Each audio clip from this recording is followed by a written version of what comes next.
Hanji, good afternoon everyone.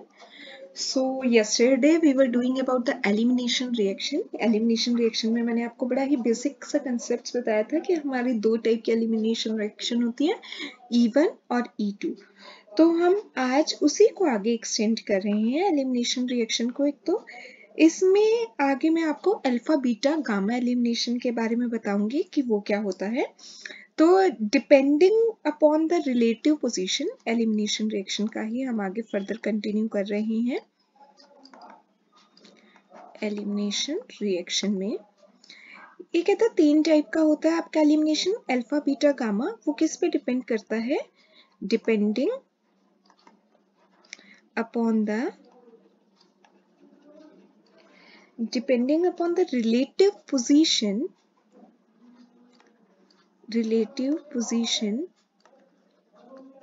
of the atoms or groups. ठीक है, और ग्रुप्स एलिमिनेटेड, कि जो ग्रुप एलिमिनेट हो रहा है वो कौन सी पोजीशन से हो रहा है, उसके बेसिस पे एलिमिनेशन रिएक्शन जो है 3 टाइप की होती है. Elimination reaction are called alpha beta and gamma elimination reactions.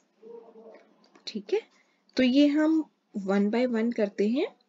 इसमें फर्स्ट है जैसे आपका कि अल्फा एलिमिनेशन रिएक्शन क्या होती है. अल्फा एलिमिनेशन रिएक्शन में क्या होता है बेटा कि एक ही कार्बन से दोनों एटम या ग्रुप एलिमिनेट हो from the same carbon atom. In these reactions the loss of two atoms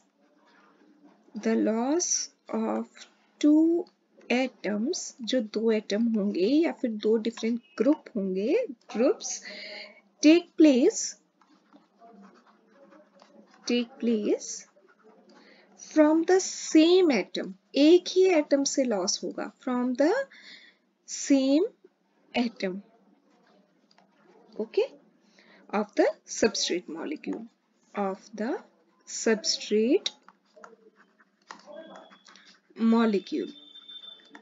कैसे, ये मैं आपको एग्जाम्पल से समझाती हूँ. एग्जाम्पल करते हैं हम. एक एग्जाम्पल ले लीजिए आप. Base catalysed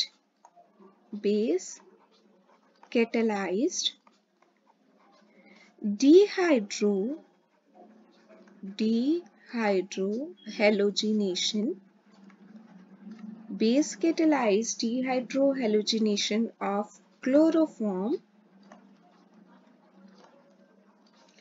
to dichlorocarbene. देखिए कैसे हुआ. ये कहता है कि बेस कैटेलाइज मतलब आप बेस डालेंगे, ठीक है. किस में पहले डिहाइड्रोहेलोजिनेशन किसका होगा? क्लोरोफॉर्म का. तो क्लोरोफॉर्म आपका क्या होता है? CHCl3 ये होता है. इसको CHCl3 को मैंने इस तरह से लिखा CH और हम इसको लिख देते हैं Cl2. यहाँ पे लगा दो, एक क्लोरीन अलग, ठीक है. CHCl3 हो गया. अब जैसे ही आप इसमें बेस डालेंगे तो बेस क्या करेगा? एक इलेक्ट्रॉन को पुल कर लेगा अपनी तरफ.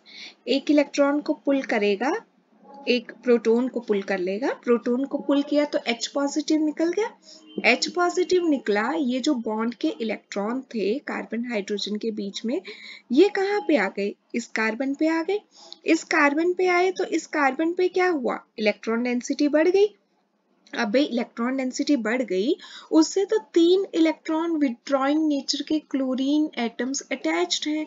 तो उनमें से क्या होगा? फटाफट एक क्लोरीन जो है ना इस बॉन्ड के इलेक्ट्रॉन को लेके निकल जाएगा, क्योंकि ऑलरेडी कार्बन पे इलेक्ट्रॉन डेंसिटी ज्यादा है.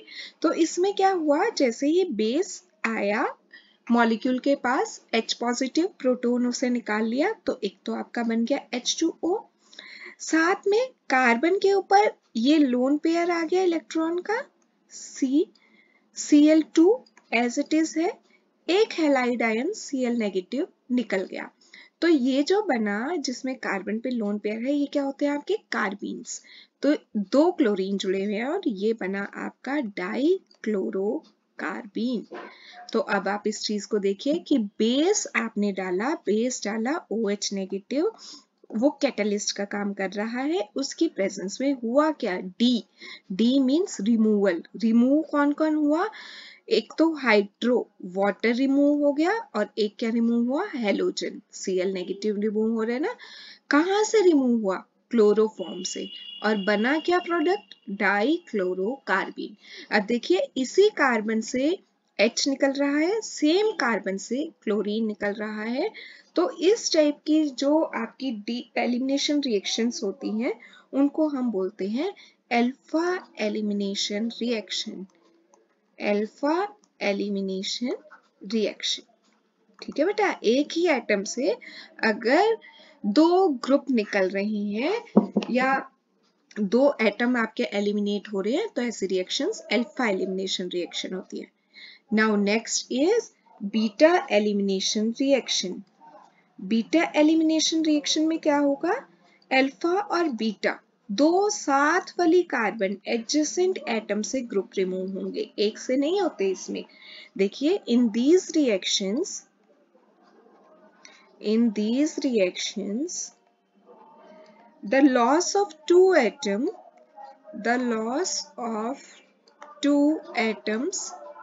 or groups takes place. The loss of two atom or group take place from the adjacent साथ वाली, from the adjacent atoms of the substrate molecule,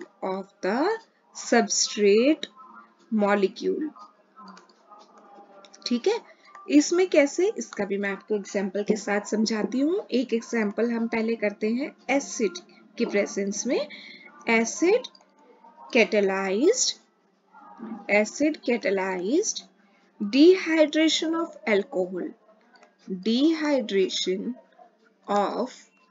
alcohol, ठीक है। तो इसमें क्या हो रहा है, देखिए हम डिहाइड्रेशन करेंगे किसकी, अल्कोहल की। तो अल्कोहल ले लो, हम इथेनॉल ले लेते हैं, सिंपल CH3CH2OH, ठीक है जी। ये हो गया इथेनॉल आपका। ऑक्सीजन पे 2 लोन पेयर होते हैं, सबको पता है ये चीज।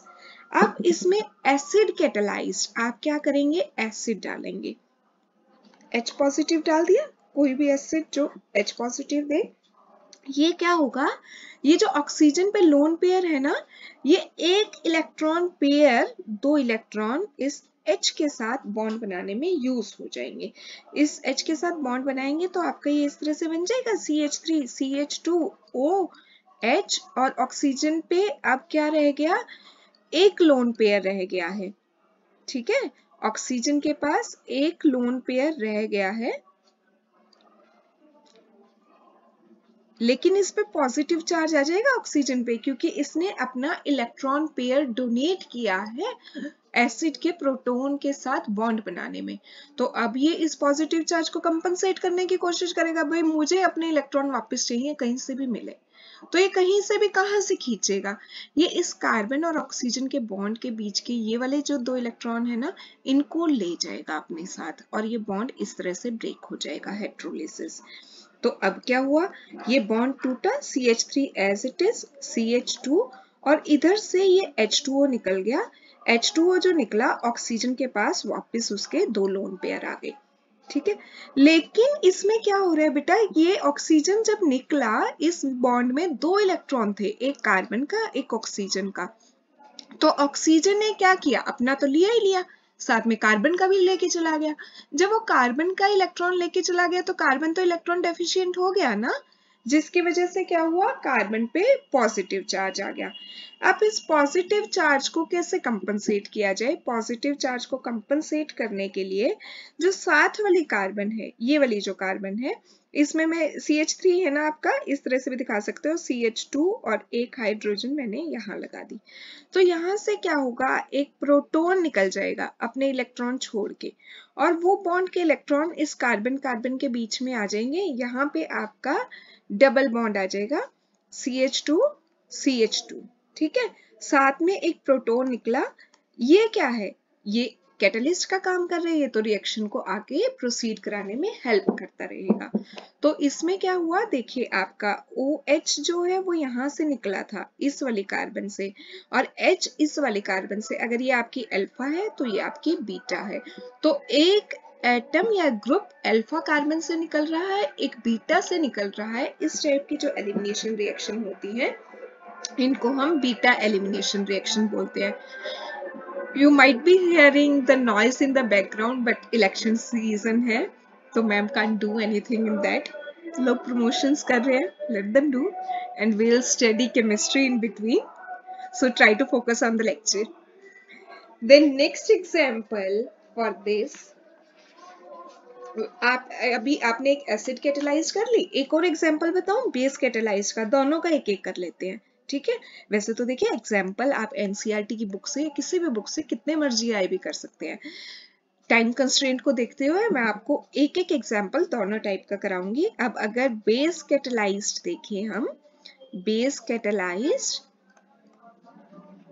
dehydrohalogenation of alkyl halides, dehydrohalogenation of alkyl halides, ठीक है। तो इसमें क्या होगा, बेस कैटेलाइज होगी ये, और शुरू में हम क्या लेंगे, एल्काइल हैलाइड लेंगे। एल्काइल हैलाइड ले लो आप कोई भी, जैसे CH3 CH2, और यहाँ पे एक एल्काइल हैलाइड में एक हैलाइड ग्रुप लगा दो, ब्रोमीन लगा लेते हैं, ठीक है। ये आपका क्या बन गया, ब्रोमोइथेन। तो यहाँ पे बेस कैटेलाइज्ड, बेस आएगा, बेस आया जी, उसके पास इलेक्ट्रॉन पेयर था, नेगेटिव चार्ज था, उसने क्या किया, प्रोटॉन को पुल कर लिया अपनी तरफ, लेकिन प्रोटॉन अपना इलेक्ट्रॉन पेयर छोड़ के गया है। वो जो इलेक्ट्रॉन पेयर छोड़ के गया वो इस कार्बन कार्बन के बीच में आ गया। यहाँ पे इस कार्बन पे और इस कार्बन पे इलेक्ट्रॉन डेंसिटी बढ़ गई, कार्बन से इलेक्ट्रॉन विड्रॉइंग ब्रोमीन जुड़ा हुआ है, हेलोजन जुड़ा हुआ है, वो फटाफट एक इलेक्ट्रॉन पेयर लेके इधर से निकल जाएगा। तो आपका क्या बच जाएगा, कार्बन कार्बन के बीच में डबल बॉन्ड, इथीन बन जाएगी आपकी, उधर से OH नेगेटिव H पॉजिटिव को ले गया जो मिलके कंबाइन होके H2O बना लेंगे, और साथ में आपका Br नेगेटिव हैलाइड आयन निकल रहा है। तो ये इस टाइप की जो रिएक्शन होती हैं ये होती हैं आपकी बेस कैटेलाइज्ड, की आपने बेस डाला जो कि कैटलिस्ट का काम करेगा। Dehydro means removal of water and removal of halogen of alkyl halides. तो एलिमिनेशन में जनरली एल्कीन से एल्कीन और एल्कीन से एल्काइन बनता है। ये आपकी अगर अल्फा कार्बन थी तो ये बीटा कार्बन है। एक आपका एटम प्रोटॉन जो है बीटा से निकला, और ब्रोमीन जो है with its electron pair alpha से निकला, ठीक है। अब लास्ट टाइप की जो है that is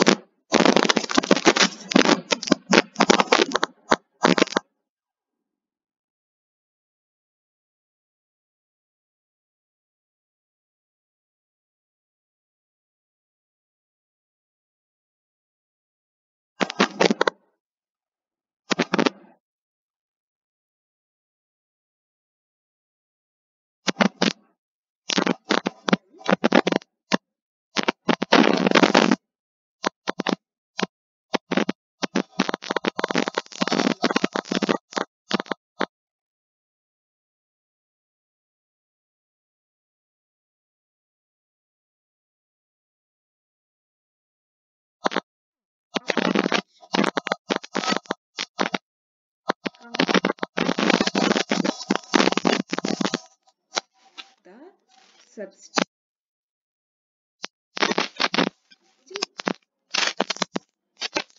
leading to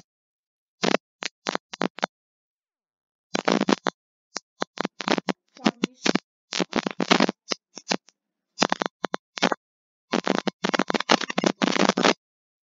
three membered ring.